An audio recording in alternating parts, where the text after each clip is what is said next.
Loud. 3, 2, 1.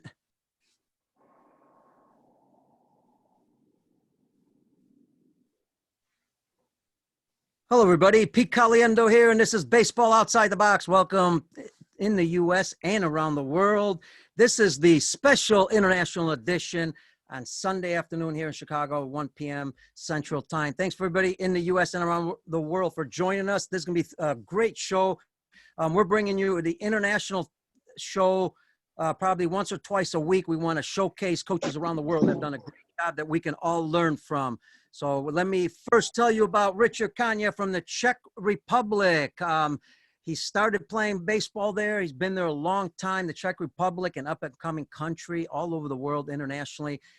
He is a coach there. He coached with the World Baseball Classic team with Israel. He also coached, yes, you heard it right, Israel, even though he's from the Czech Republic. That's how good he is. He travels around the world. He's also coached with the 21 and 18-year-old teams in the Czech Republic.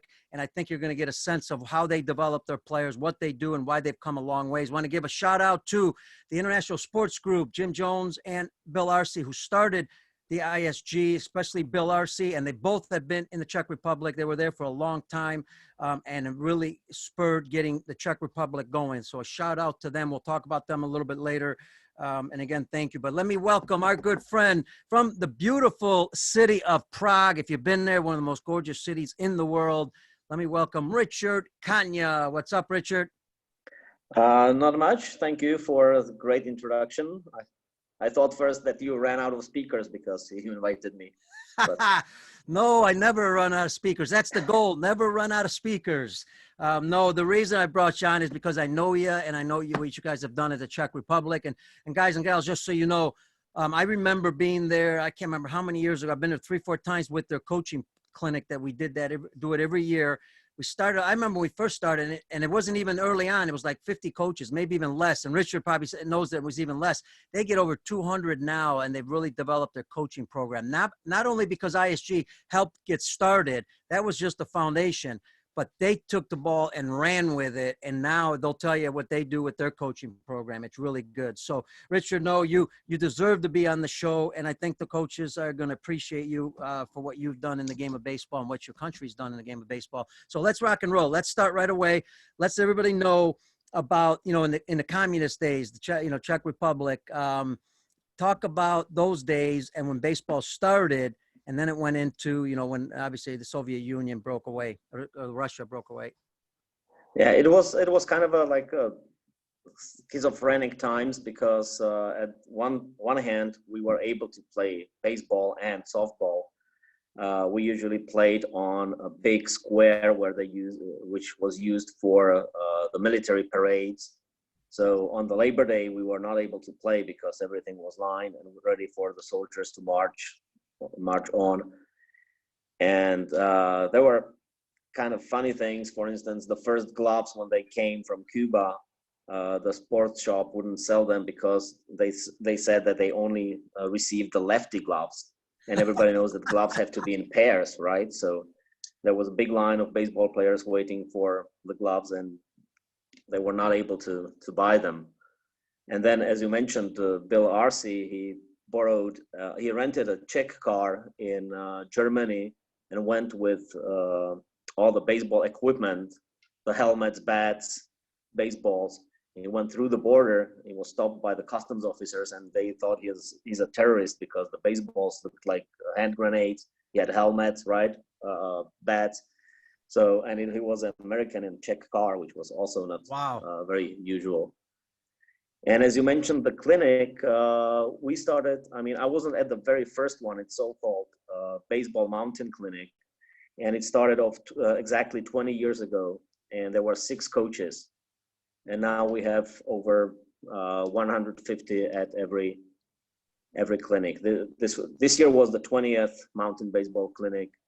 And we had to also hire a bigger hotel because of so many people coming in. And the general idea was from Jim Jones, a friend of mine, Roman Lipavsky, who started it, spoke to Jim, and Jim told him you have the best beer in the world, and you have good coaches. So if you combine those two things, you can have a great baseball clinic, and that's how it started. That's awesome. And we're gonna get into a little bit more in depth about the clinic and how it's run and all that. But I want to talk about, and I know you might, obviously the beer's definitely good there, everybody. And not only there, but I think if you had the Belgians on and the Germans and some others, they might argue with you. We could get in a really good argument about beer here, but it's not a beer show, so we're going to stick with the baseball. But here's the interesting part. You mentioned Cuban.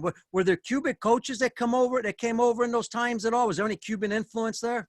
No. There were some like Cuban workers that worked like in construction, and I know that in Ostrava they played against the local team, and then some of them played for the local team. So that they were the first imports before any Americans were allowed to come and play for or in the Czech League.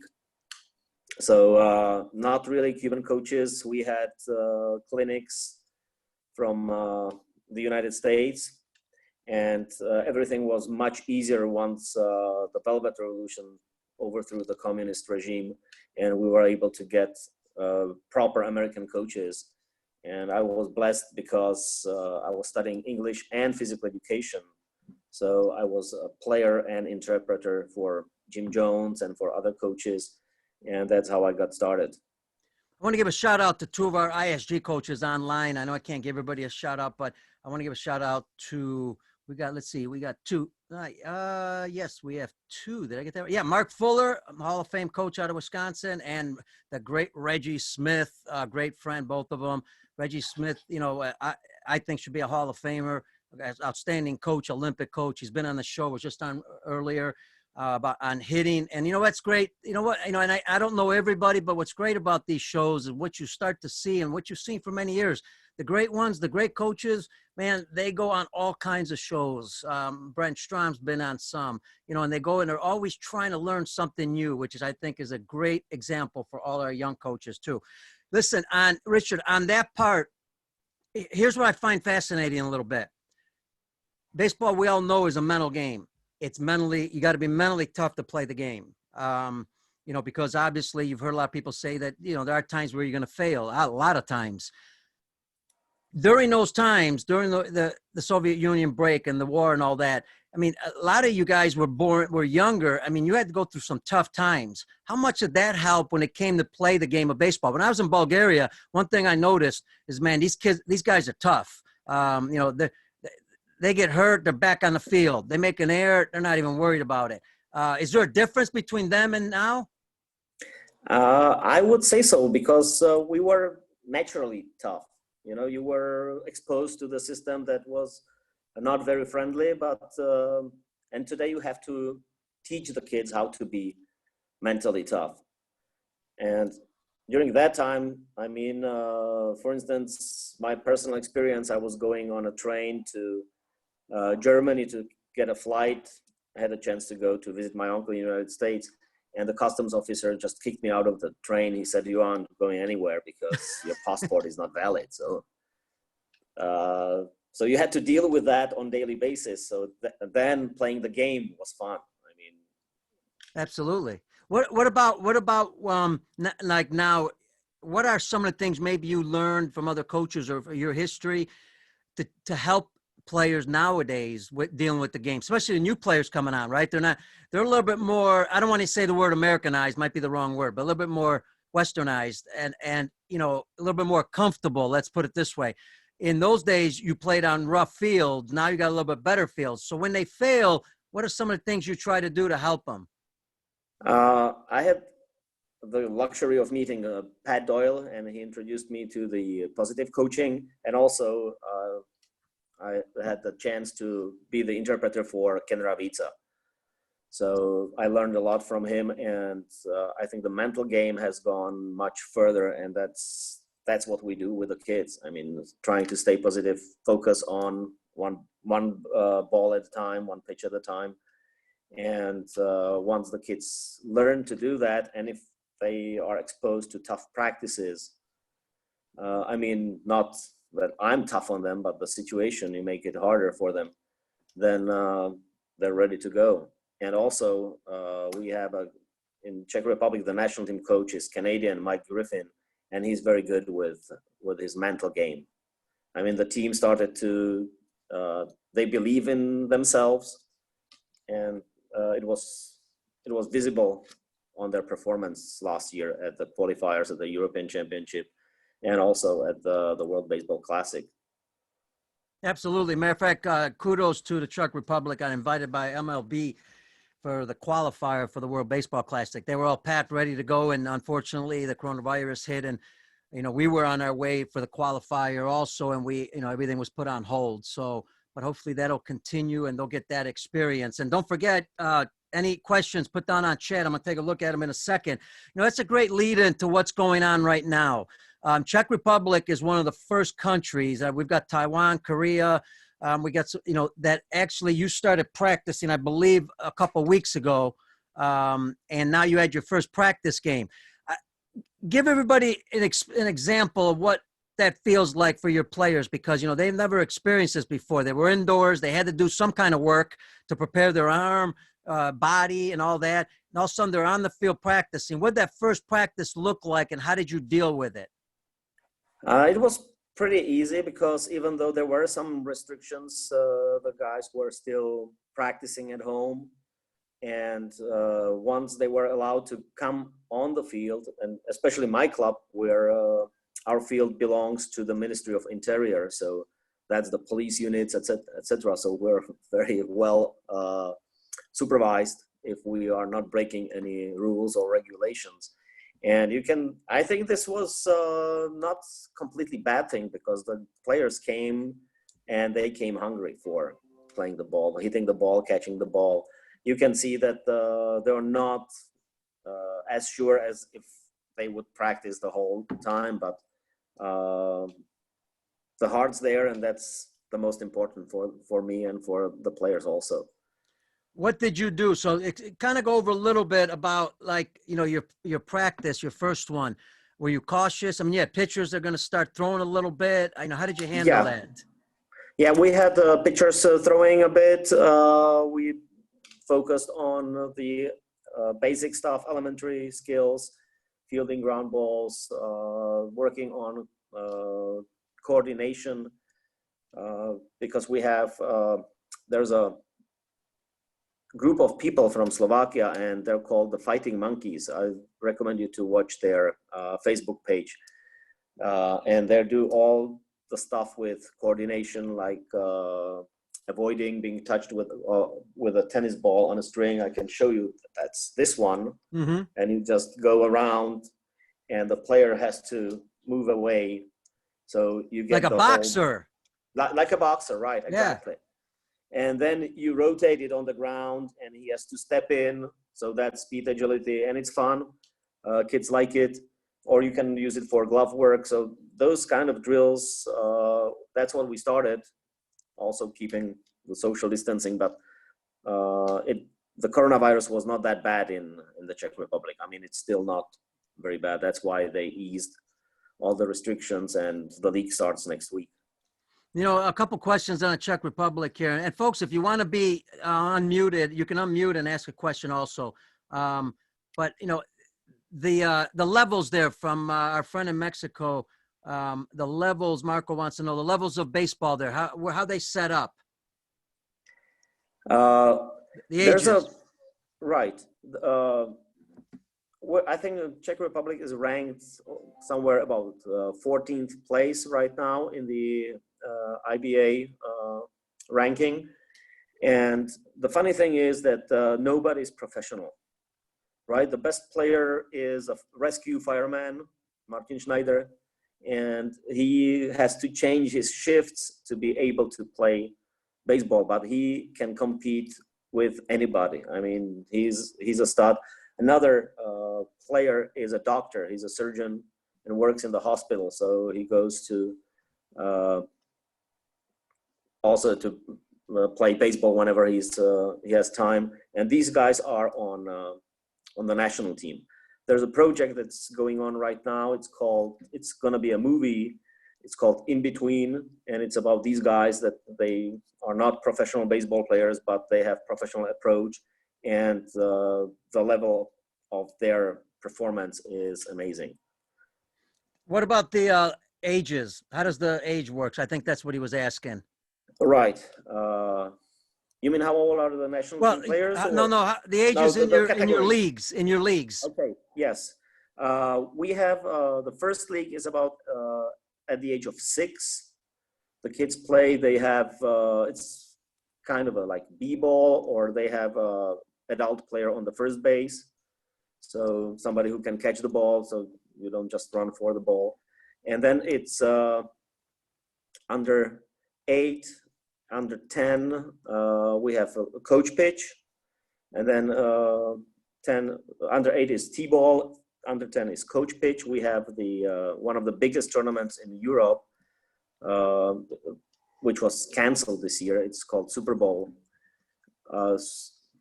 Cup, sorry, and it hosted over 25 teams all over the world. We had a team from China coming also, and then it's under 12, then under 15, under 13, 15, under 18, under 21. And then the senior league. So there's a lot of leagues going on. And the regulation says that if you want to play the highest competition, you should have at least, you may not have one category. You have to have all the categories but one. Richard, Marco Mendoza asks, and I was curious about this. You've got some players in professional baseball that have played professional baseball. How exciting is that for the young kids? Because to develop them and to get new kids to play the game, sometimes they have to see, something in the future. Right. It helps hockey. It helps basketball, because we have players in the highest competitions, right? Baseball is still waiting for the first player to appear in the major league. We're not too far away from it. Martin Červenka is in AAA with the Orioles organization, but still we need that one big step, that ignition that would start the boom. That would bring more people to baseball. Ooh, now you mentioned a magic word, hockey. And the reason I say that, any sport, sometimes I get a little excited, not because I like the sport, but because I believe in cross training. You got a lot of guys there, that play hockey. I golf with some guys that were pro hockey players there in the Czech Republic, and I didn't even want to step on the course with them. They're that good. How much does the hockey help your players if they do, like they've played it when they were young, all of a sudden they go to baseball, or if they do both? There's not too many players that would play hockey professionally. There are some at the young age that I know of, but not too many, because hockey is very much time consuming. And I see the problem there that we are too much and too early specialized in one sport. So, for instance, in my case, I used to play volleyball, basketball. I was a soccer goalie. I was a handball goalie. And then when I picked baseball, it was much easier for me to learn all the things, because the transfer of the skills from different sports were pretty much the same. And today, if you have a kid that starts at the age of 6 and he only plays baseball, it may create problem in the future, because he's fed up with that one sport when he reaches 15, 16 years of age. Is that the case in the Czech Republic? The most kids just play baseball? Are you encouraging them to play more sports? Well, I'm trying to encourage them to play more sports, or we do in the wintertime when we're indoors, we try to do different sports with the baseball people. But I don't mind them to start playing something else during the winter break. In fact, a friend of mine, he's a rugby player. He started a movement here, which is called Coaches into Schools. And professional coaches go to the primary schools and they join the kids during their PE lessons with the teacher. And that's fantastic. The kids love it. And they are exposed to rugby, to handball, basketball, volleyball, floorball, which is quite popular right here. So Can I ask a and WBC question? Oh. Yeah, go Yeah. ahead. Hey, my name is Todd Sullivan. I'm here from Sacramento, California. And one of the biggest icons out of Sacramento that I'm sure everybody on this panel is familiar with is Jerry Weinstein. He was my coach, in college. But, with the WBC and having Israel play and you guys being a part of it, Israel really captured the whole world. And, their team, everybody was focused on watching you guys. Can you talk to us about that experience and what that team got to experience? Yeah. I was not part of that team. I was part of the team that was in, I think, 2012 in Florida. But I know a lot of the guys there, and it was just the team spirit that the Israeli team has. I mean, and I experienced it this year during the Olympic qualifier. Those players have never met before, and they just glued in a compact mass of players, and it was amazing. I mean, they were totally underdog of the tournament, and the way they played. And also this year when we had the Olympic qualifier, we had to go from the B pool all the way to the Olympics. So that was also seeing how the melting pot works and how the team became unique and united. So, and I met Jerry Weinstein. He was in Prague later on, and I mean, it was a pleasure to talk with him about baseball. No doubt, one of the best in the business. Been on the show before, and Todd, thank you for that. Really appreciate it. Also, while we're on that, Reggie Smith brought up a good point. In the 90s, there was actually a player with the Dodgers from the Czech Republic, minor league player. He kind of asked, because I think this is important, when players go on either to professional ball or even a national team, when they're done playing, do the players there come back as coaches to help the younger players?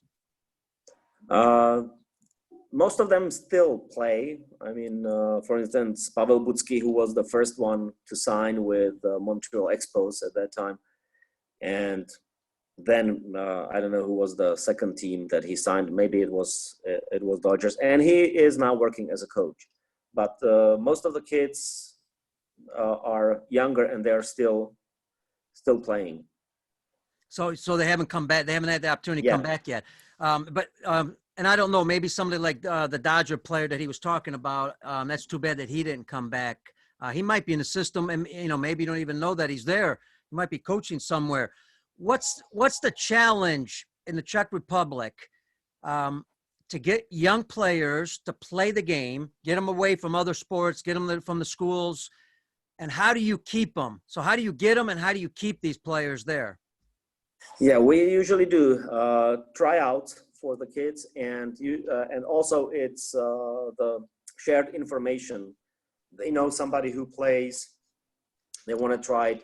We have also a project called Baseball to Schools. So schools can ask the Czech Baseball Association for the starting kit. They get a tee, they get some gloves, bat, softballs, and instructions how to play the game. And if they need some of the coaches, for instance, I'm doing it sometimes, we go to schools and we teach the teachers how to do it. And also that helps with if we do clinics for the rookie coaches, very often we have teachers there because they want to learn something entertaining for the kids. All right, you're Richard Kania. You're going to the school. You're trying to get a young player to come play the game. What are you going to do to attract me? Look, I've been in the game 37 years, and I know people are going to disagree with me, but baseball can be a boring game. And when you take an 8-year-old and he's out in the outfield standing there waiting all day, he's going to find something else to do. That's just common sense. So what happens in the Czech Republic? How are you going to keep that kid there? That's what I want to know, because I think you guys do some good stuff. Yeah, as I said, we organize the rookie coaches clinic. That's usually we had 4 of them. Last year we had, last year we had about 110 coaches coming in. Some of the coaches, even though they don't need to come to the rookie coaches clinic, they come again. And the big part of it is, we call it auction of drills. And everybody who has an interesting drill shows it to the other coaches. And that's how you learn. That's what you get. For instance, if I want to attract you, and I use it also with my more experienced players, and we're going to do sprints, nobody likes to sprint, right? Mm-hmm. I mean, it's boring. So you take the newspaper and you put it on your chest, and it has to stay there if you run fast, okay? And if you do it, which is not too difficult, if it's unfolded, you have to fold it. And you see how far you can get, how small piece of newspaper you can keep on your chest when you're running. So that's one of the drills the kids love. Everybody loves hitting, and we use different props. For instance, because the advantage of growing up and playing baseball in the communist regime was that we didn't have any equipment. So what we found was that the pet shops have toys for dogs, and they work for baseball players as well. If the dog can chase it, the baseball player can chase it also. So, and also if you have all those, if we learn, for instance, or teach the kids run to first base and step on the front part, you can put a dog squeaky toy underneath the front part of the base, Mm-hmm. and they love the sound. So that's, we're trying to improvise and come up with some original drills that the kids would love, but at the same time, it will make them work hard without even knowing it. You know, it's interesting you said that about hitting, and I'm going to take a look at some questions here. You know, kids love to hit. The problem is if they're missing a lot, that's no fun. You know, and even in T-ball, that could be a challenge. I know, and I'm a fan of T as far as using tees, but as far as games in T-ball, sometimes I'm not, because it can be a challenge for young kids. And if it's a challenge right away, too much, they're going to be disappointed. But if they start hitting right away, it's even better. Are there some things you do that maybe it can help them hit early on, just hit a ball, so that way they're feeling good about themselves before they get into a little tougher stuff? Right. What I got it, I think, from Jim Lefebvre. Lefebvre, sure. Lefebvre, yeah. Hopefully Jim will be on a show Monday, I hope. Okay. He was the first major leaguer who had a clinic in Czech Republic. That was in 1992. I remember it well because I was at the clinic and the interpreter didn't show up, so I had to interpret all the whole clinic. And he told us that if you're struggling with hitting off a tee, try to do it with your eyes closed. And 90% of the kids can hit better with their eyes closed off the tee. Unfortunately, you cannot take it to the game, I mean, to the live pitching, but from a tee, it works. And if they have problem with that, we use, I don't know how you call it in English, it's that tool that if your toilet is stuck. Oh yeah, the plunger? The plunger, yeah. And it fits in the tee, right? So Love you put it. it there, you put basketball Love on it. it or volleyball, and they can hit that. And you can play without gloves, you can play at summer camps, wherever, so. Love it. And I love the creativity. And I'm gonna give you a shout out because you got Reggie Smith to smile, which means he's encouraged with what you said. If you can get Reggie Smith to smile, trust me, no, he smiles all the time, but he's obviously smiling because he loves the idea. And Reggie, come in here anytime you want. Don't worry. All you gotta do is unmute the mic. I lost my words here. Richard, the other thing is, as we go on here, here's the interesting part. You've got the players and you're trying to grow them. And you mentioned the coaches. They're so important in order to grow the game. And you mentioned some key areas on what you're going to do, what you're doing with the coaches to make them better.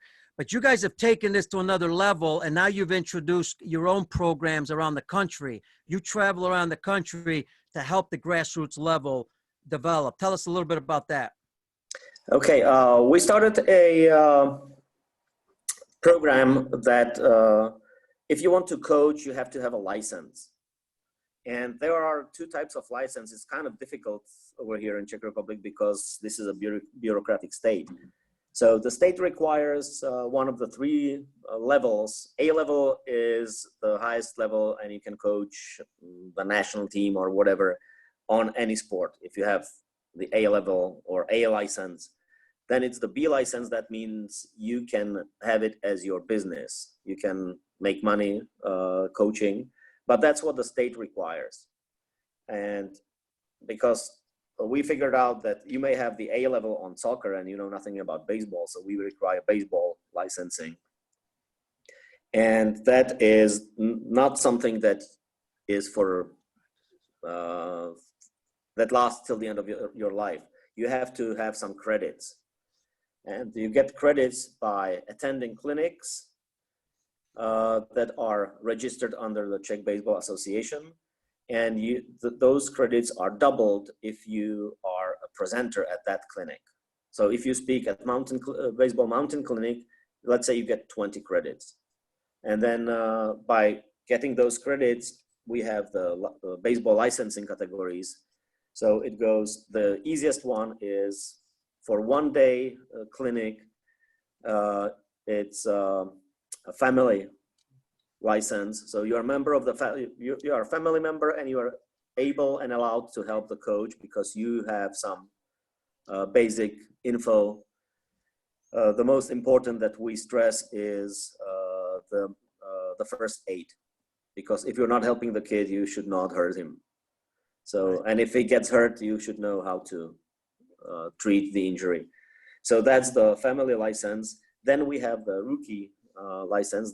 Those are the coaches that start their coaching career. And after 2 years of being a rookie coach, which allows you to work individually or to have a team on the youth level, you can become a coach. You can have the license of a coach. And that means you can work also as an assistant, for instance, for the national team. The next level is instructor. And once you reach this level, you may coach other coaches. Right? You can be asked to clinics and do your program there. And the last one is so-called master. So, and that means you can coach, let's say, the senior national team, junior national team, as the head coach. And the credits last for 3 years, but you can renew them. Every year you can get some more and more credits. This system is not bad. It still has some mistakes, because if you go to many clinics and you're a bad coach, you can get the instructor level. Well, that's in any, all systems have that. You're going to have bad coaches at any level. But you know, what's interesting is look at, I mean, the effort you guys are making to make coaches better. You know, these are all volunteer coaches, but you're offering programs to them to make them better. And I think that's great that you're doing that. What's some of the challenges or some of the things you're trying to teach your coaches, because it's something they need to know the most? What's some of the hard things that they have to learn?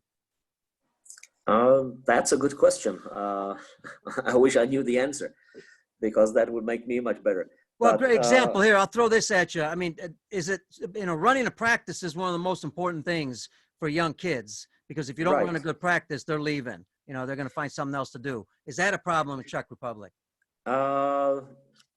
I don't think so, because that's one of the parts of the rookie coaches clinics, is how to organize a practice so you make it interesting for the kids. That you have to start with something, because if you send the kids, okay, you run 2 laps, then stretch on your own, they will stop coming, right? But if you give them a tennis ball and you run twice around the infield, you toss to your partner. If you drop the ball, you do 5 jumping jacks or whatever, and you catch behind your back and do all those crazy stuff. They don't think about running. They do something that's fun. Also, the stretching, if the kids are young, they don't need to stretch too much at the beginning of the practice.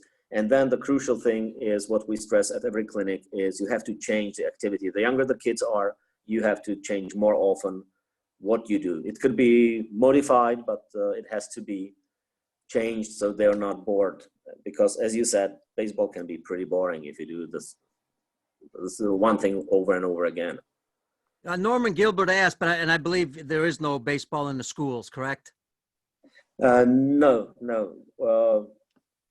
Schools usually play softball, and because softball is also pretty big in Czech Republic, we had to do the intra-school competitions. It's slow pitch, because if you had a fast pitch pitcher, then you need just one catcher and you can win the whole tournament. So right. The system is that everything is club level. There are no like school teams in the Czech Republic. So I would say that's kind of a disadvantage, because you don't know who's coming for practice, because the kids are at school and then they have to come. Usually the parents have to drive them if they're smaller. So that's, I would say, a little bit the downside of it, but that's the way all sports work in. Interesting also is this. The European system has the club system. Clubs go up, teams go up and down and all that. One sport I saw, which I thought was great to have with young kids in the U.S. when you have a practice, what I like to do is even during the week, forget baseball, just do something else different. I saw handball, and that's where they run and throw the ball to each other and they try to score in the net. Yeah. And the reason I liked it is because they've got the little bit heavier ball. They've got to turn and throw. They're running and catching. They're using no glove. They're trying to score on each other. It's fun. It's active, but yet there's a lot of baseball skills involved in it and movement. Yeah, we do that during the winter break, and because nobody wanted to be the goalie, we use foam ball for that. Yeah, no fun being a goalie. Yeah. So go ahead. Yeah, that's what we use, because handball is pretty good. And in the early times, some handballers came to pitch in baseball game because they had really good arm. Their loading momentum is a little bit different though, but because they have the big ball, so they don't go full circle. So it's not very good for baseball players. We do this. We do the floorball is also pretty good because it's hand-eye coordination, right, with a plastic floorball stick and wiffle ball. And at my school, we have a lot of floorball players, and every time they are trying to act like there's something more, I tell them that they have to be grateful to baseball, because floorball originated in Sweden when the Swedish baseball players brought the wiffle balls in that country, and they started to play hockey with it. So interesting, very interesting. Marco, and this goes to Marco Mendoza's comment here. He saw the 15U World Tournament, the Czech team there, and he said he had great pitching and arms. In the Czech Republic, the players seem to be big and strong. I mean, that's another, not just mentally tough, but big and strong. What's the key to there? Are they weightlifting a lot? Are they training a lot? And what do you do to develop the arms? Anything different?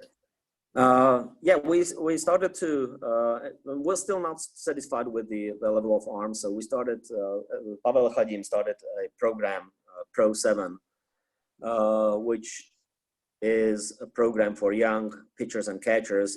Bill Holmberg is involved is very active in this program, and he has his methodology how to develop young players' arms, how to use the whole body, because when we played, most of us were throwing only with their arm. And now, as baseball evolves, we learn more and more about the biomechanics and how to throw the ball properly. So that's one thing that we're doing with younger kids. And of course, the players that take it seriously, they go to weightlifting rooms quite often. Is there anything unique, long toss, or anything unique that you do that's any different than what we, introduced here in the U.S. lately? I don't think so. I think it's also what you see are the national team players. There are a lot of small and thin players in the leagues. So What I've found out just on this topic, working with a lot of, since the class of 2020 isn't being scouted and not being looked at, we're trying to do as much as we can on the metric side so they can be looked at. And what I found out with a lot of the even top velocity collegiate players have a directional issue, whether it's the lower half or the upper half, even though they're throwing 91, 93. Now that, that's why I try to reinforce how important long toss is, but there's several types of long toss for pitchers specifically, or like center fielders. Being able to long toss for distance and also being able to long toss for spin, so sometimes the spin and height and the distance combined really helps out directional, and it also saves their arms, as you can tell, because it puts the body behind the ball.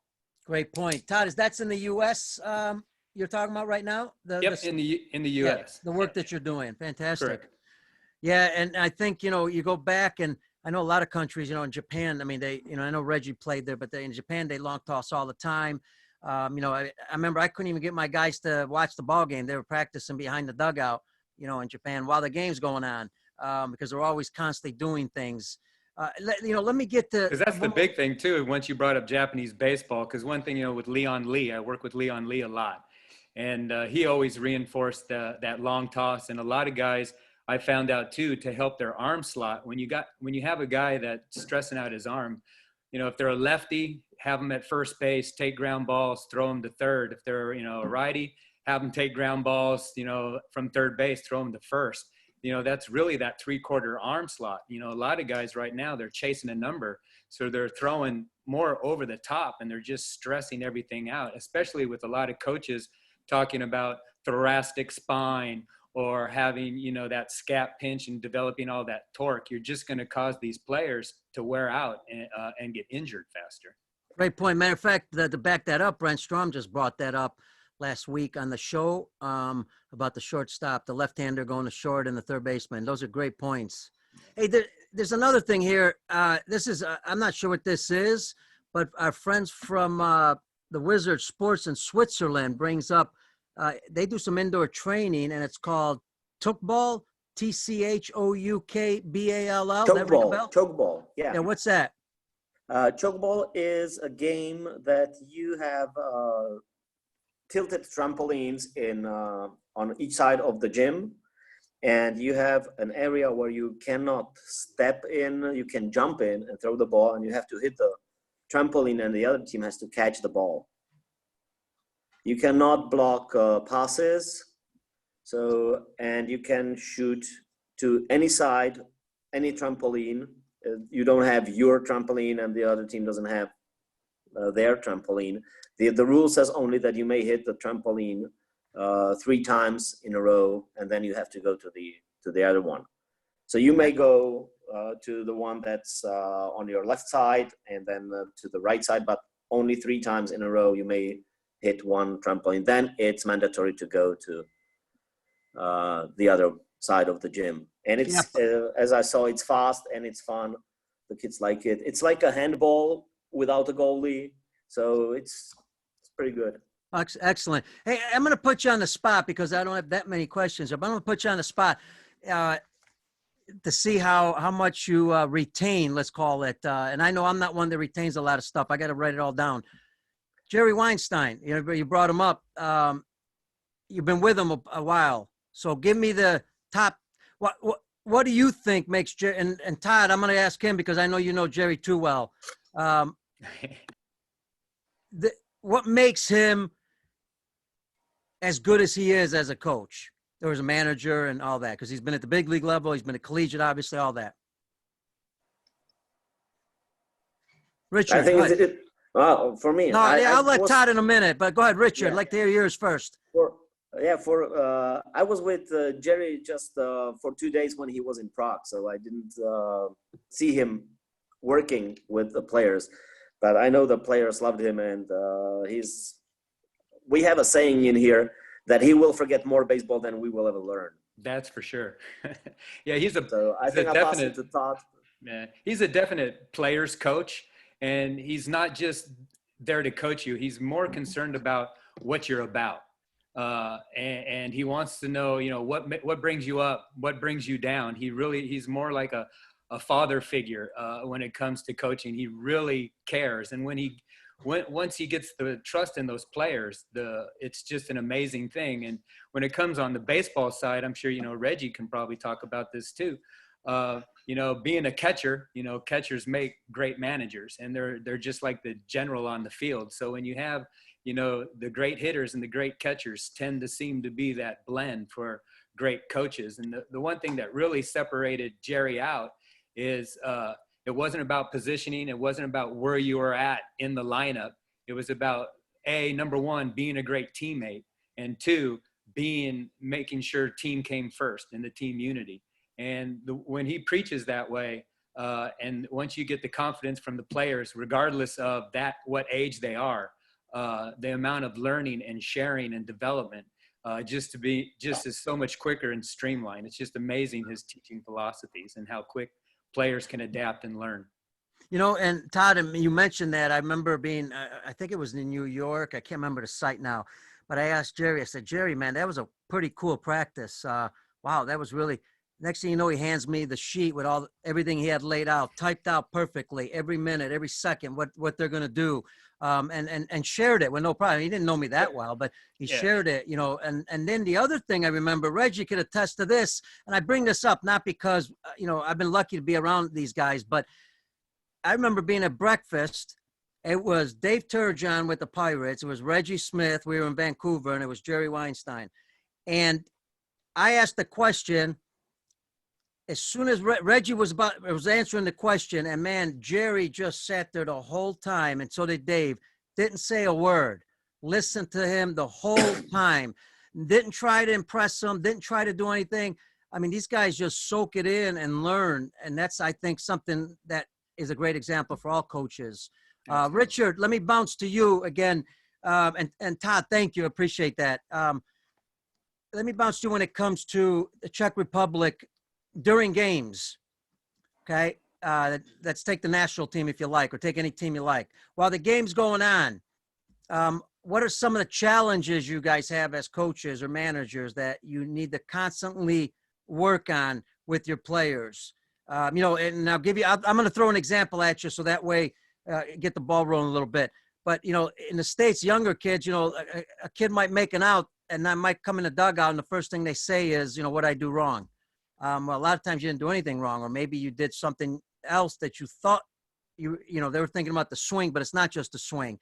Are there challenges during the games with relief pitchers or starting pitchers, or anything you can think of that, you have a hard time with in the Czech? I would say it's the same as everywhere else. You have players that are sometimes too confident and they won't listen. And sometimes you have players that are playing well, but they don't have enough self-confidence to show it. So that's something that you have to balance. And as Todd said, it's about how they feel.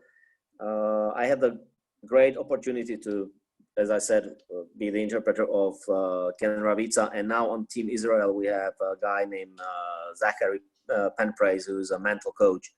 And he works through visualization with the players. So that's one thing that I'm trying to learn and adopt with the players whenever they come to practice.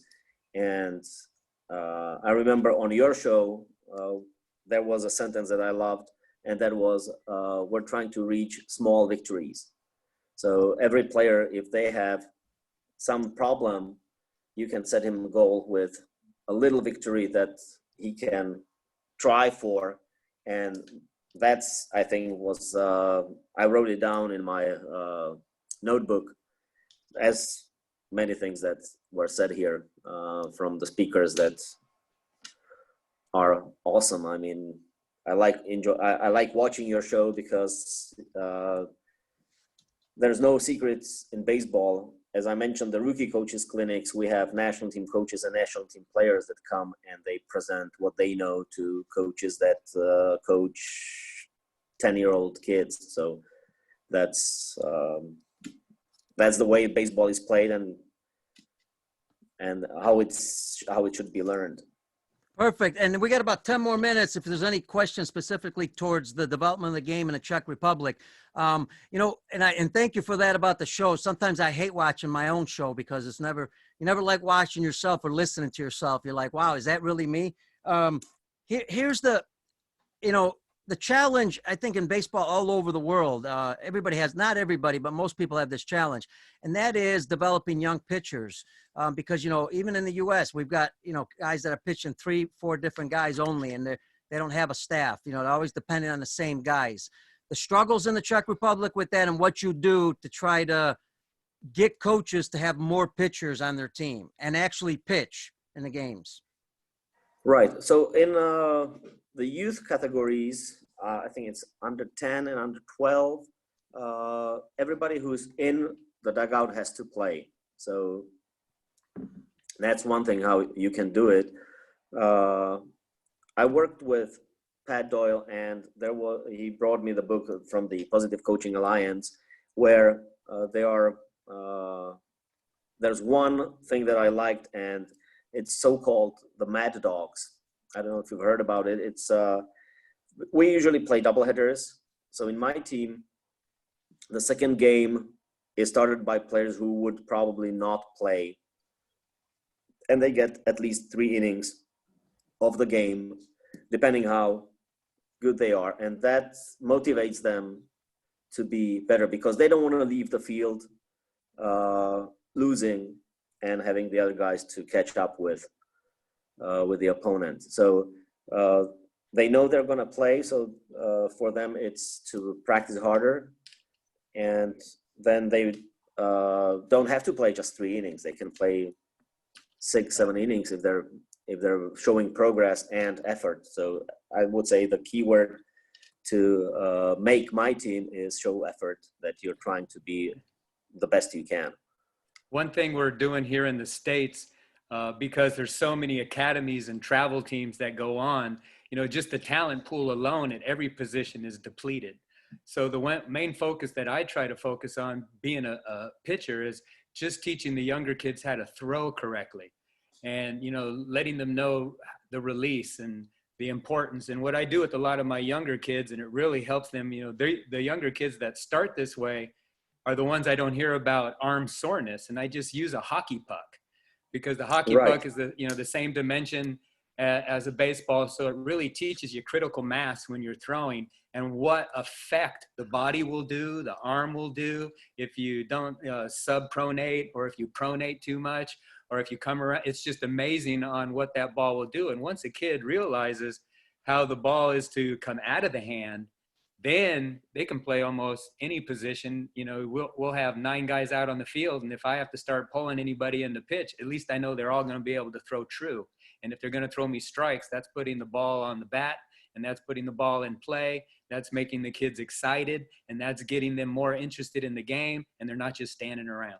Absolutely. God bless, Todd. That was fantastic. And go ahead, Reggie. Hang on. I may have one addition to that. Hang on, Reg. Yeah. Go ahead, Richard.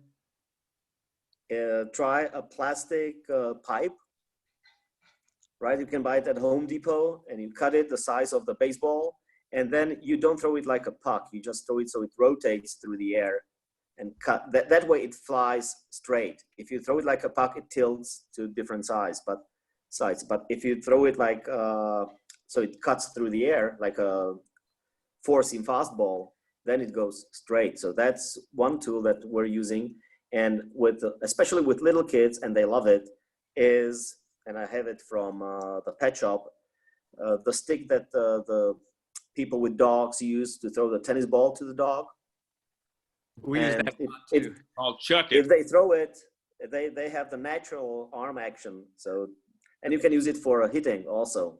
You just imitate the hit, and you see where the tennis ball leaves that stick. So that's one thing that we use quite a lot.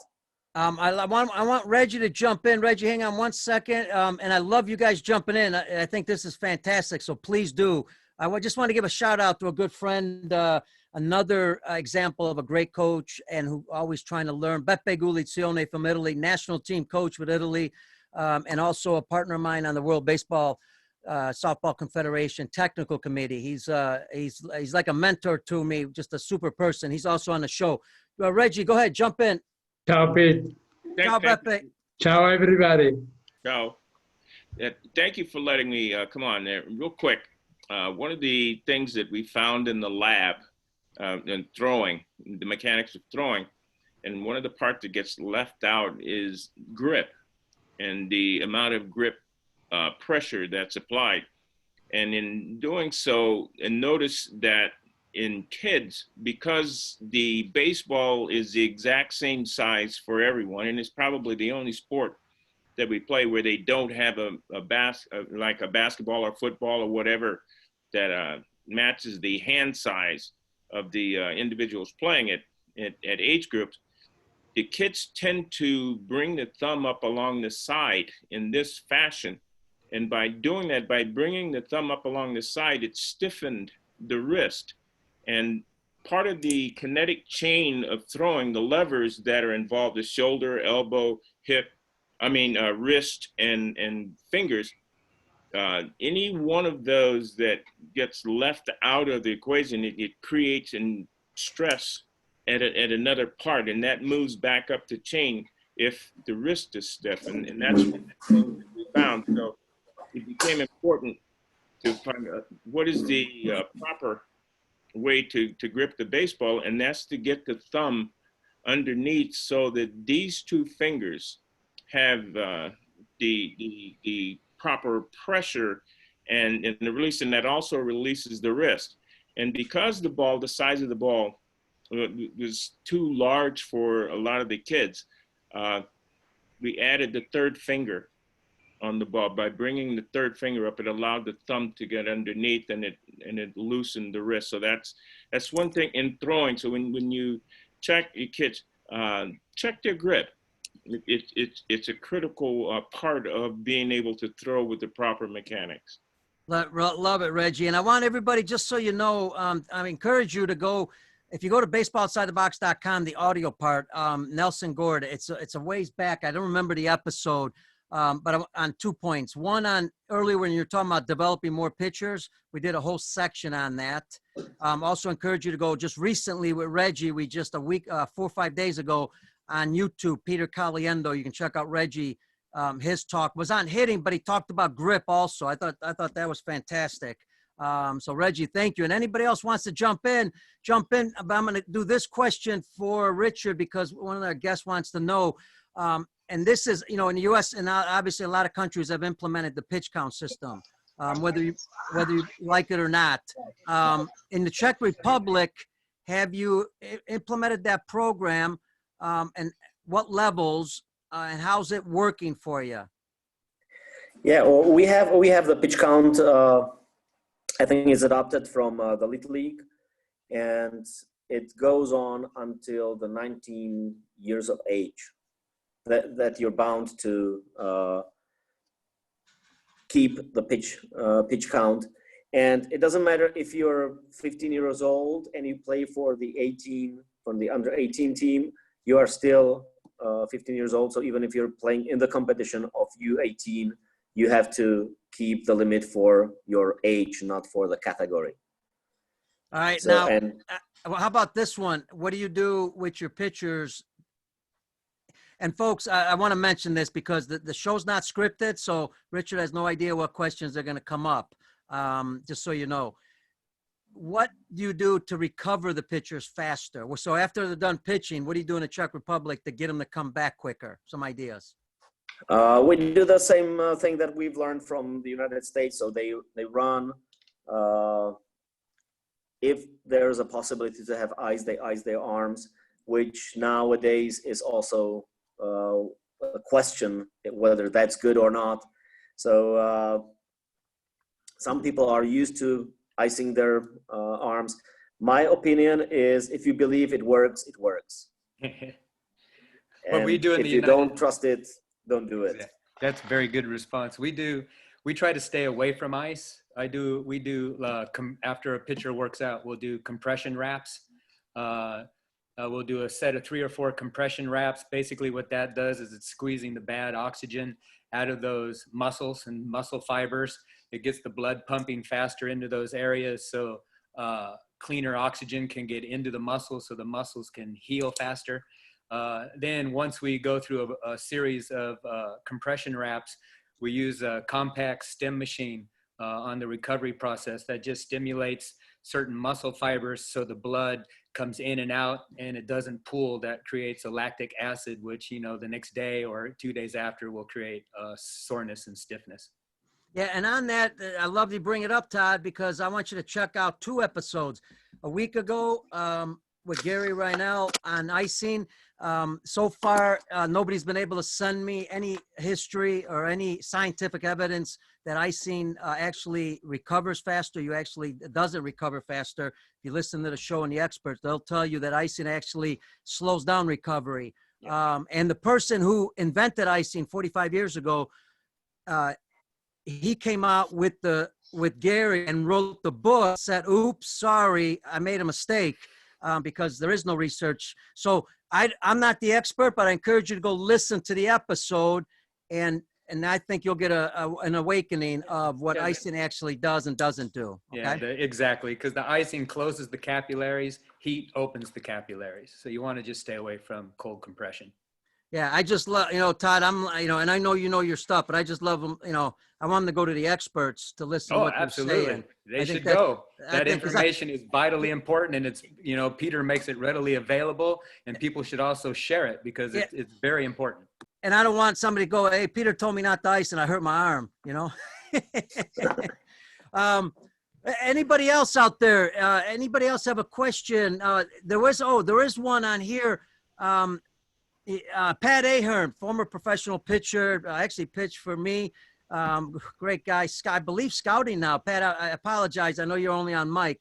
But he talks about, and we talked about this at the beginning of the show, but he mentions, because he says, when I played, because he played and coached in the Czech, and they always told him about the Czech mentality. And he said, can you as a native tell the group about it? How does the mentality show up when you are playing and coaching in a Czech players? Pepe, you might relate to that when it comes to the Italians, right? The Italians are hot-blooded. So I remember sitting with Italian coaches, they're always going, right? Always moving. What do they do in the Czech? What's their mentality? Okay. Well, that's a tough one, but I think Richard, I apologize. This is a tough show, man. No problem at all. Well, I mean, tough questions make you think, right? So, Richard, I'm not going to make it easy on you, man. I would say that Czechs are always trying to be wiser than everybody else. We're trying to outsmart people because that's in our blood, in our history, because being a small country, whenever there was a war conflict, everything went through the Czech Republic, right? Whether it was Bohemia or whether it was Czechoslovakia. So we had to somehow survive. And that's, I would say, the thing that we, for instance, that's what we have, I would say, common with Israel, right? We're trying to be smarter than the people around, and sometimes we are, sometimes we're not. I think the best character is written in the book, The Good Soldier Schweik. I don't know if you know that book. It's from the First World War, about a Czech guy who pretends to be stupid, but he outsmarts everybody else. So it's like a Czech Forrest Gump. Yeah. Okay, finally, and then unless there's any other questions, this will be my last question. Pat knows the book. He said, and the Norman Gilbert, it's the tenacity. He says the tenacity of the players there.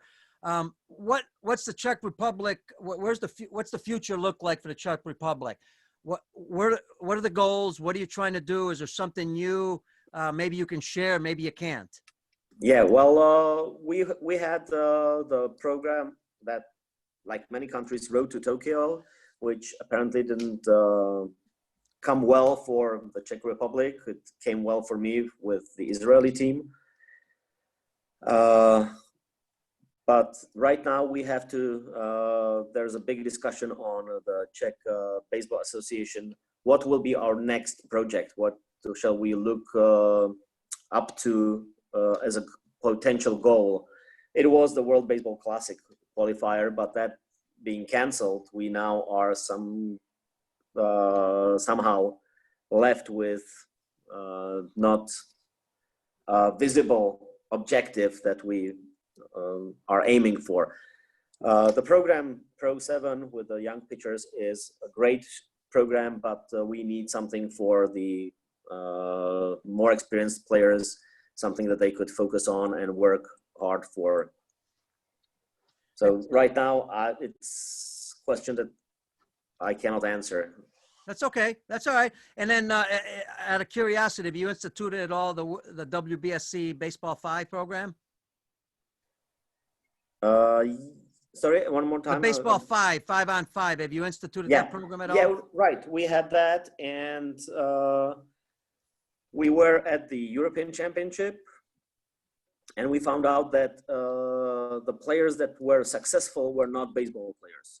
They were like volleyball players, and because they have, and handball players, because of the different skills that you need for that. So our players that were from the national team of junior category, they were not very successful there. But I mean, it's a great concept. We played at practice because it's fun, it's fast. Another thing that we play because Czech is the biggest sports are soccer and hockey. So we bring out the turtle cage, we bring softballs, and you have a goalie, and you hit from a side toss, and you try to score goal to another player that is protecting the net. So that's thing that we do, for instance, at the end of the practice, and the losing team has to drag the field or whatever. Love it. And I'm sure everybody on the show agrees, whether you're on Facebook or Twitter or on Zoom, you know that, you know, when you talk about cross-training with other sports for young kids, when you talk about multi-sports athletes at younger kids, the windows of trainability, get them young to do the athletic movement before they become 13, 14 years old. I think that's great. I really believe, I like this, what you guys do to also educate your parents and get them involved in the game. We've always talked about the three-pronged, you know, being the coaches, the players, and the parents, because at the young levels, you need all three to develop the young kids, and you got to get them all on the same page. Reggie, you're going to like this one. This is for you. It's not a question. Marco Mendoza from Mexico. We study the phenom of the EDP. It's called the Mexico Academy. And it shows that kids that spend more time playing video games or on smartphones, they tend to put the thumb on the side of the ball instead of what you said underneath. So they actually, because of video games, they tend to do that. They did a study of Mexico on that. So you're saying that because that's the way they're holding the phone and they're holding the video games. Correct. Also, like I said, it's because of the size of the ball. And if you see kids pick the ball up for the first time, they'll pick it up like this in a claw. And the tendency when they throw cutters. The hand gets into this position to throw it. But it's important that they get that thumb underneath to help them do that. And I say is use 3 fingers. Also, if I real quickly, if I can add, go ahead. The reason why I was laughing and smiling at your drill when you said hitting the ball with your eyes closed, that's one of the drills that I teach. And because earlier in the show, and they've had Bill Harrison and they've had Ryan Harrison on to talk about, it's the brain that sees. The eyes are nothing more than windows. So, and that's all being part of the subconscious. If you see it and you close your eyes, your movements at that point become more precise because you're actually seeing the ball visually. And there's a difference between a visualization and seeing. But that's what happened. And I used the basketball or a larger ball for strength and power training, because if you see kids start to hit larger balls, you kind of get a little deflection of the ball. And as they gain the strength, that deflection isn't there, and it starts to teach them to hit with power. And lastly, as coaches, one of the things in my academy, that the 2 things that are really important to me that I teach the coaches, and one, as a coach, you need to think. 2, have pride. And what think stands for, T, you put in front of it, is it? Is it true? H, is it helpful? I, is it inspiring? N, is it necessary? And K, is it kind? And pride, Pride, taking pride in what they do, that's something that you want to instill as much as possible on your players, because pride means to take personal responsibility in daily endeavors. So think and take pride in what you're doing. And I think those are the responsibilities of the coaches to instill in their players. And it's something that Jerry Weinstein's and as Todd, that you were talking about, to being able to get the players to get the most out of themselves, because they trust him, they trust the information, and they know that he has their best interest in mind. Fantastic. Wow. Love to end the show that way, but I want to give, what I do is just want to give Richard the last word here. Anything you want to say to the guys, or just anything. No, Go ahead. I just thank yours. you for being on the show, sharing information, because I've learned a lot again today, which is great. And I would like to just, if I have the chance, to say hello to my great friend. He was on the show, Eric Holtz and Peter Curtis from the Israeli Baseball Association. They're great guys, and I've learned from them. I mean, I came to Israel to teach them baseball, and it happened that they're teaching me right now. So fantastic. And I'll end it with this. And Reggie, when we talked about the ball, in the U.S., I was waiting for the first person to come out and say, many years ago, say we should be going to a smaller ball so that way the kids can train a little bit better like they do in Japan. But I'd love to see the first person that says that, because they might hang them in they might put them in jail probably for saying that. But rightfully so, they should be using a smaller ball. That could help. I mean, they do it in Japan, and it seems to be working. So again, there's a lot of good ways. And this is what I love about the international show. I think we can pick up a lot of things. Listen, first of all, special thanks to Richard for being on the show. It's late there. A very special thanks for Reggie Smith to jump on, and also Todd Sullivan for adding your comments. Those were fantastic. Man, if I'd have known, we would have got you started from the beginning, everybody. I think it would have been great. So again, thank you, Richard. Appreciate it. Thanks, guys. thank you, Pete. Reggie, thank you. Pleasure. Todd, thank you. You're Folks, welcome. Thank you. This is Baseball Outside the Box. I'm your host, Pete Caliendo. Thanks to Brian Crocker, producer with the Lineup Media Group. Thank you to everybody in the U.S., on Facebook, on Zoom, and also on Twitter, and all over the world. I wish I could have got to everybody all over the world. We had a lot of people on the world on the show. So thanks, everybody. Remember, it is the show that loves to interview baseball's best coaching minds who love to challenge the status quo. I'm your host. Have a safe day. We'll see you on the field soon. I know everybody, God bless you. You'll be back in the field pretty soon. Again, thank you, everybody. Ciao, adios, sayonara, and everything else. Bye-bye. Masclano. And I have to figure out how to end things all the time. Ciao, Beppe. Hey, Reggie, Ciao, how's Cam Beppe. Bats? How's Cam Bats going? Reggie? Your mic, and just know you're still live on Facebook, because I'm going to stop Facebook Live. I just stopped it. You're good. Reggie, you're still on mute. Hang on. There. Oh, can you unmute it? I can't do it. They won't let me do it. There should be 3 little dots in top right. No, I lost. There you go. You're unmuted. You're unmuted. Yeah, I lost the video. How's Cam Bats going? Camp Bats? Aren't you doing something with the bats, the handle bats and the weighted bats? The